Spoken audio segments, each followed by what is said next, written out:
Welcome to Rebel Speak and Be Encouraged. Today I'm reading from the book of Hebrews, chapter 11, where we read about the faith of kind of the foreparents, of the people that made great sacrifice for the people of God, and how that's tied into the benefits that we as Christians have received from Christ, and how it says this at the closing.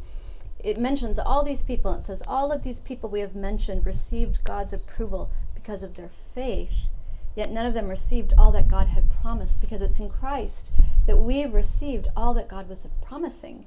They were looking towards the day. It says this, for they can't receive the prize at the end of the race until we finish the race.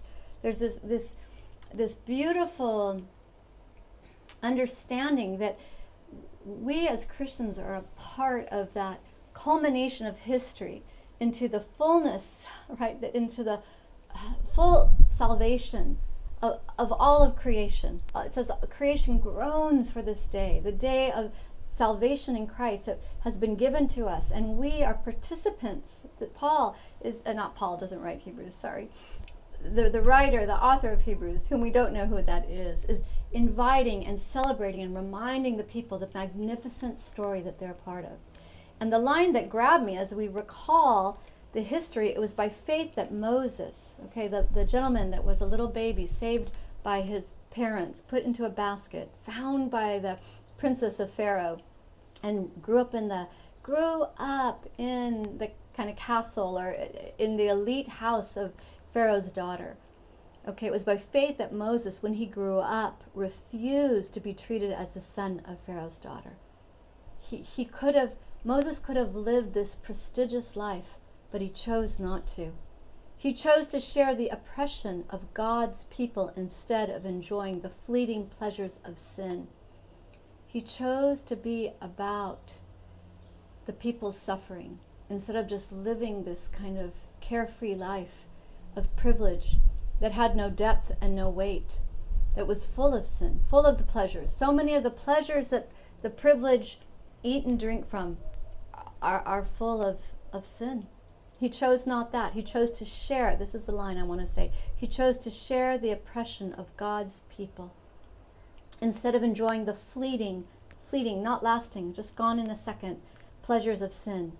He thought it was better to suffer for the sake of the Messiah, this long awaited for Messiah. He doesn't even know about this Messiah, but here the author's saying he thought it was better to suffer for the sake of the Messiah than to own the treasures of Egypt. That is what Moses does, whether he knew it or not. When God calls him, God's echoing. We know it's already in Moses' heart when he meets the burning bush. We know that Moses wanted something different for his people. And the author here says it was better to suffer for the sake of the Messiah, which is what Moses does, than to own the treasures of Egypt. For he was looking ahead to the great reward that God would give him. And sometimes we read that word reward and we think maybe of things. But those that yearn, like Moses, for the freedom of oppression, the great reward is people free from oppression. Right? When there's a call in our life, the great reward of God is the yearning of that call being met by God. And that's the part I just want to speak, be encouraged. That if you're someone who has this yearning to see something in the kingdom that's different than what is right now, go for it. You are in very good company. And the reward is great. God's going to meet you. God's going to meet you, whether you see it, how it unfolds. We don't know all the ways it will unfold. Will it unfold in my lifetime? Will I get to heaven and realize, like Leah, wow, my legacy was so much more than I understood when I passed away? That there's something that we are part of an amazing salvation story. We're a part of it. We're a part of this lineage. and it's so easy to get frustrated because we just see the small. We're just a part of this moment in time, right? There's just that small little narrow bit. We're only aware of this small thing. And our heart is yearning for this great thing.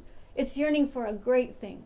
Moses tasted and saw a great thing. He saw the waters part. He saw so much more than he could ever have imagined that day that he actually killed someone, right? Moses is set, he has to hide.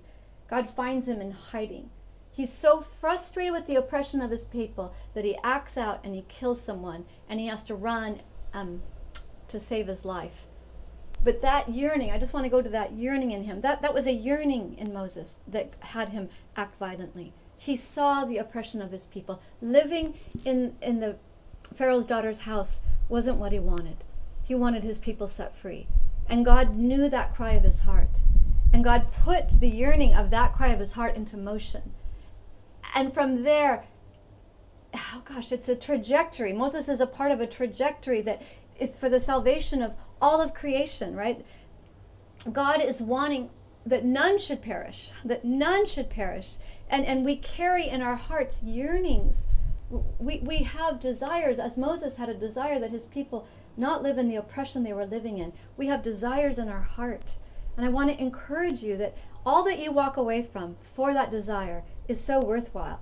You will see a day, whether it's the Red Sea parting in front of you, or whether it's like Leah when she meets Jesus. That's such an amazing image of Leah in Sheol, and Jesus walks in, and she realizes it's her lineage that is the lineage. This yearning to be chosen, this yearning when she worships over her baby, she worships over her son Judah. And at that moment, that tribe of Judah is chosen through her worship. These are great moments. And I want to encourage you, where, like, any way that you're suffering right now, in the midst of your yearnings for a better day, the things that you are wanting to see, you are not, that desire within you is not in vain. Keep singing over it. Keep hoping for it. Keep speaking into it. You, like Moses, and you, like Leah, are the fruit of that yearning will be rich indeed. It's the nature of God. His faithfulness will bring it to fruition. You do not labor in vain, and do not be frustrated. Do not say, I'm giving up because things aren't working out well for me. No, they're working out very well, because especially in the midst of your frustration, your hopes and your dreams and your prayers and your resistance and your constancy and your moving ahead, God knows your heart. God knows your heart. God knows your heart. God knows your heart. God put that heart in you, and God's bringing that heart to fruition and fulfillment, because that is what God is. That is who God is. That is what God does. And I hope this encourages you today. Keep moving forward. Poca a poca, or large, grande a grande, I don't know. However you feel led, don't give up. Don't give up. You are a part of an amazing legacy, and God will open up the opportunities you need to move forward, to bring to fruition the dreams in your heart. The little setbacks, the frustrations, they are real. They are real, but they're not permanent, and they're not the end storyline. The end storyline is that your dreams are this race that you are winning, that is a part of the work of the cross throughout the ages, that all of creation, it's yearning for, it's waiting for you, it's waiting for you, it's waiting for that thing in you, that yearning in you. Creation is waiting to see that realized within this life. And I hope that encourages you. God bless you.